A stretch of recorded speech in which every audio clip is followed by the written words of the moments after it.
Hello வணக்கம். என் அன்பு உள்ளங்களுக்கும் என் செல்லங்களுக்கும் என் பிள்ளை பெண்களுக்கும் எல்லாருக்கும் வணக்கம்.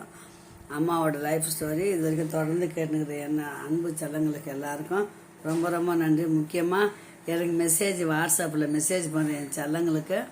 அந்த படிச்சுட்டு மெசேஜ் பண்ணுறீங்களா, என் அன்பு உள்ளங்களுக்கு கோடான கோடி நன்றி என் தங்க பிள்ளைங்கள.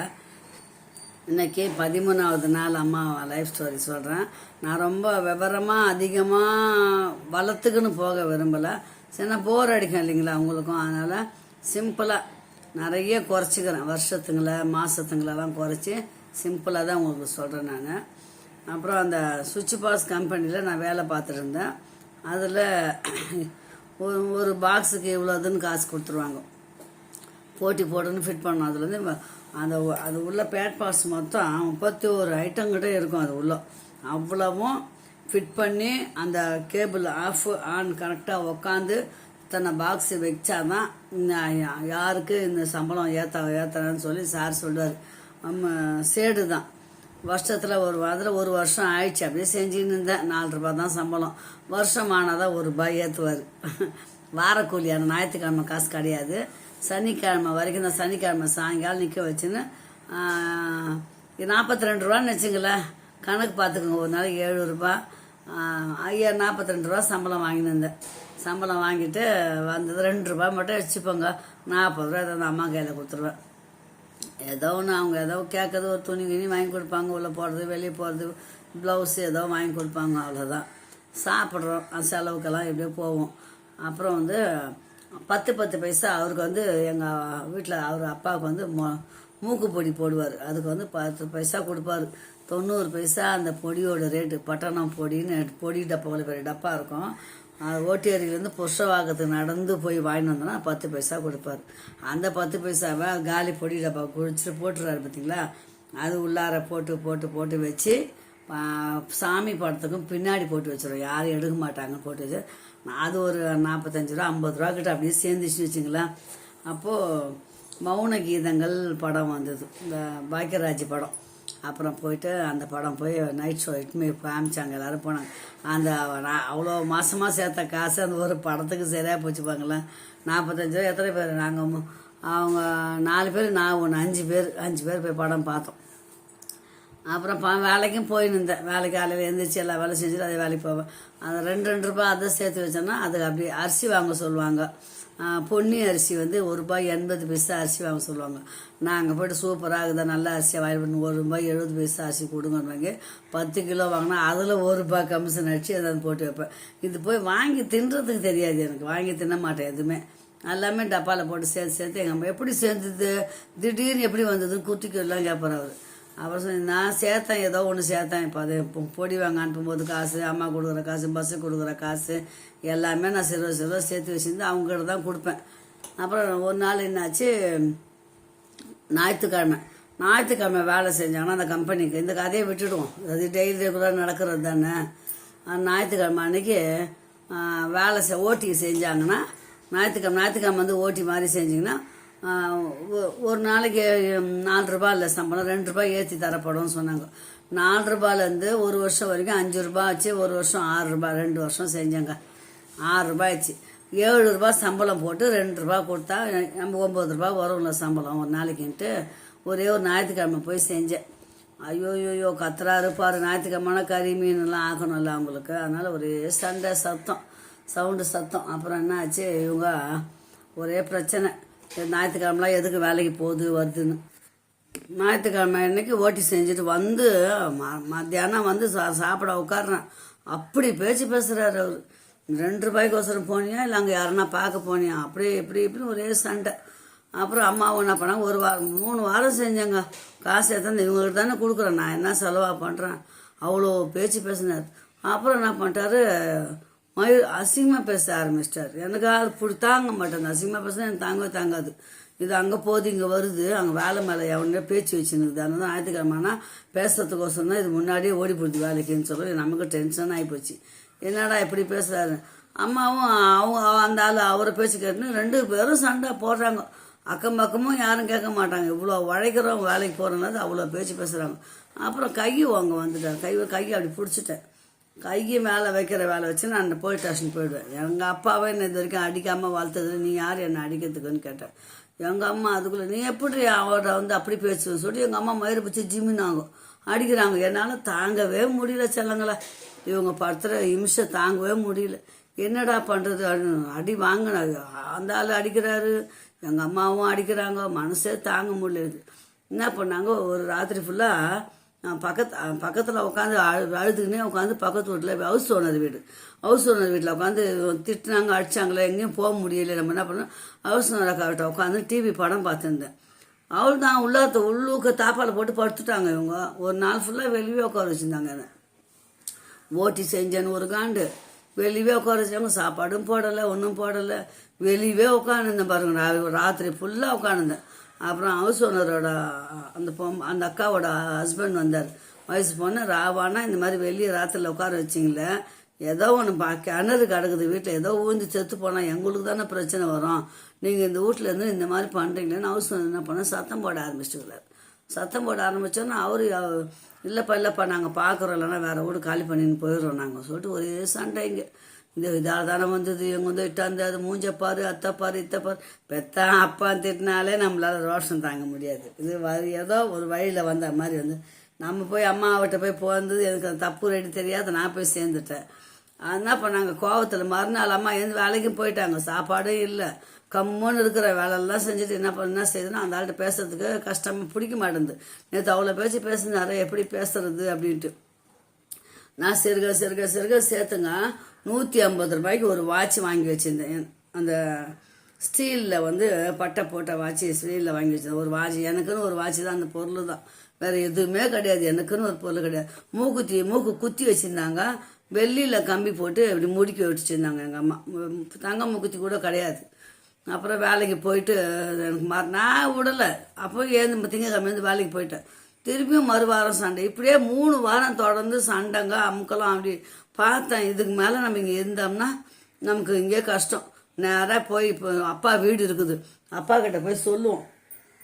அப்பாவும் சேர்த்துக்கலன்னா கண்ணு நம்ம படித்தோம் இல்லை ஹாஸ்டலு, அங்கேயே போயிட்டு ஹாஸ்டலில் போயிட்டு நான் எதனா பெருக்கி இது பண்ணி ஒரு வேலை செய்கிறேன், எனக்கு எதனா சாப்பாடு கிடச்சா போதும்னு சொல்லிட்டு ஹாஸ்டலுக்கே போயிடலாம் நம்ம அப்படின்னு சொல்லிட்டு அந்த மைண்டில் ஒரு தோணுச்சு.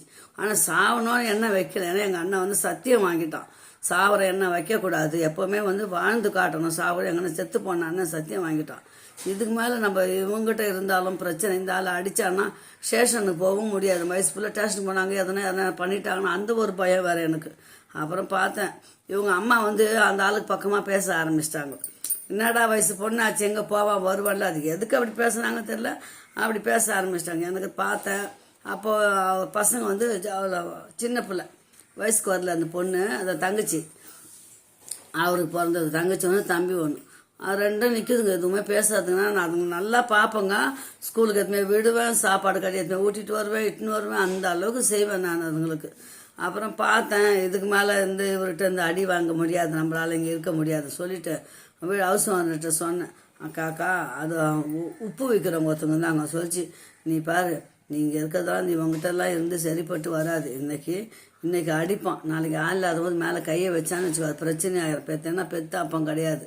அதனால் நீ உங்கள் அப்பா வயசு இருக்கிறல்ல, உங்கள் அப்பா உயிரோடு தானே இருக்காரு, உங்கள் அப்பா கிட்ட போயிடு, அதுதான் உனக்கு சேஃப்டின்னு ஹவுஸ் ஓனரும் அது பக்கத்தில் உப்புக்காரங்களும் சொன்னாங்க. சரி பார்த்தேன், இதுக்கு மேலே என்ன தான் பண்ணுறதுன்னு தெரியல. அம்மா வீட்டில் அப்பா கிட்டேருந்து வந்து அம்மா ஆஸ்பத்திரிக்கு போயிட்டு தைரியமாக போயிட்டு சொன்னக்கு இட்டு போயிட்டா, கையெழுத்து போட்டு இட்டு மாட்டாங்க. இப்போ இவனை விட்டு இங்கேருந்து போகிறதுக்கும் பயமாக இருக்குது எனக்கு. அப்புறம் பார்த்தேன், எங்கள் அம்மா 2 பேரும் சேர்ந்து என்ன பண்ணாங்க, எங்கள் அம்மாவும் அவர் பேரை கேட்கணும் என்னை அடிச்சிட்டாங்க. அடிச்சுட்டு கூட பேசாத, கூட எடுத்து பேசாத, எப்படி பேசுகிற, அப்படி பேசுகிற, இப்படி பேசுகிறேன்னு ஒரே அம்முக்கெல்லாம் சண்டை அடி.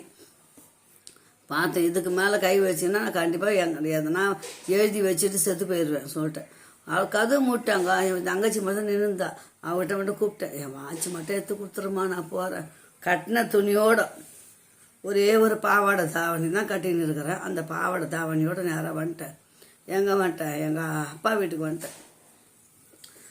அப்பா வீட்டுக்கு வந்து சொல்கிறேன், அப்பா நான் வந்து இந்த மாதிரி வீட்டில் பிரச்சனை, எங்கள் அம்மா அஷ்டார் அவர், என்னால் இருக்க முடியல, அந்த வீட்டில் இருக்க மாட்டேன், எனக்கு அந்த வீட்டில் இருக்க மாட்டேன், இன்னையும் சேர்க்கலைன்னா எங்கன்னா போயிடுறேன்ப்பா நான். அப்புறங்க அம்மா வசந்தாம்மா உனக்கோசரம் கட்டின வீடு செல்லம், நீ தானே அந்த நாளில் கோச்சுன்னு போனேன், அதனால் நீ போவாத, முன்னுக்குன்னு மேலே ரூம் இருக்குது. அப்புறம் இது எங்கள் சின்னவங்க சொல்லி, இலே என்ன கூப்பிடுது, சின்னவனே இங்கே வா, மேலே அந்த ரூமை சுத்தம் பண்ணி அவளுக்கு வசந்திக்கு விடு, அந்த ரூமை அவள் படுத்துக்கிட்டோம், அவள் அங்கே இருக்கட்டும், அப்போ எதான் ஆளுக்கு கொஞ்சம் சாப்பாடு எதனா போடுங்க அப்படின்னு அப்பா சொன்னாங்க.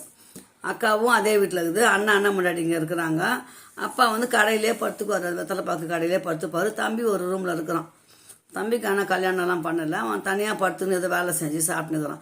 தங்கச்சி வந்து எனக்கு விட்டாங்க பார்த்தீங்களா ரூம், அந்த ரூமில் தான் தங்கச்சி இருக்கிற, அவளும் தனியாக படுத்துக்குன்னு யாரை சேர்த்து பிடிச்சி போட அவளும் சின்ன பிள்ளை தான்.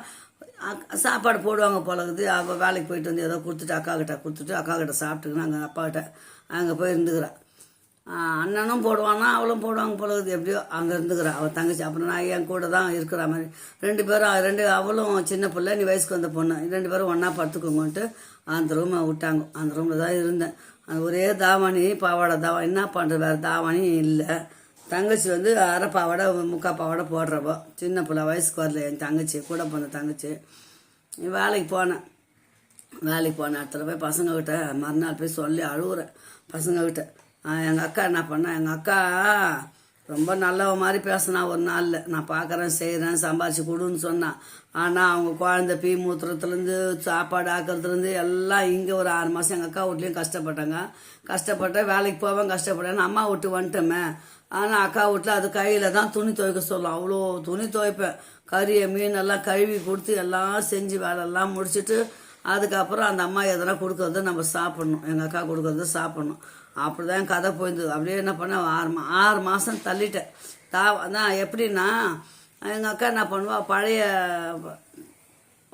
புடவை இருக்குது பார்த்தீங்களா எங்கள் அக்கா, அதை கிழிச்சு ரெண்டா, நீ இந்த டிசைன் எல்லாம் பார்த்துலாம் கட்ட முடியாது, ஏதோ ஒன்று என்கிட்ட இருக்கிறது தர, நீ கட்டிக்கின்னு போ, ஜாக்கெட்டு அதோட ஜாக்கெட்டு கொடுக்கும் பழைய ஜாக்கெட்டு எங்கள் அக்கா. அதை கையை பிடிச்சி இந்த உள்ளார இந்த ஷோல்டரில் பிடிச்சி அந்த ஜாக்கெட்டை போட்டுக்கின்னு அந்த புடவையை கட்டிக்கின்னு வேலைக்கு போயிருந்தேன். ஒரு வாரம் கூலி 42 ரூபா வாங்குற வரைக்கும் கஷ்டப்பட்டாங்க ஃபஸ்ட்டு. அப்புறம் 42 ரூபா வாங்கின அப்புறம் என்ன பண்ணேன், இந்த ரோடு மேலே விற்பாங்க தெரியுங்களா, பழைய துணிங்கெல்லாம் போட்டு விற்பாங்க. 45 ரூபா ஒரு புடவை, இது 2 புடவை, ஒன்று 23 ஒன்று 22 ரூபா, 45 ரூபாய்க்கு 2 புடவை வாங்கிட்டு வந்தாங்க. ஆனால் அது எப்படி தெரியுங்களா, கொஞ்சம் டேமேஜாக இருக்கும், பார்க்கறதுக்கு தெரியாது. அந்த 2 புடவை மட்டும் காசு கொடுத்து வாங்கிட்டேன். கொஞ்சம் லைட் ரோஸு, ஒரு லைட்டு பாசக்கலர் மாதிரி. அவன் நான் புடவை கட்ட ஆரம்பிச்சிட்டேன்ல, தாவாணி தான் பழைய தாவாணி புடவை கட்டிக்கின்னு அந்த ரெண்டே புடவை.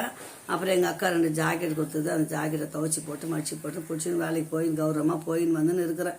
எங்கள் அப்பா வீட்டில் இருக்கிறேன். எங்கள் அப்பா வேலைக்கு போவேன், வேலைக்கு போய்ட்டு எங்கள் காசு சேர்த்தாந்து நானே எதனா வாங்கி ஆக்கி சாப்பிட்டுக்கணும். அப்போ ஒன்று ஒன்றா வாங்கி வச்சுன்னு இருக்கிறேன்.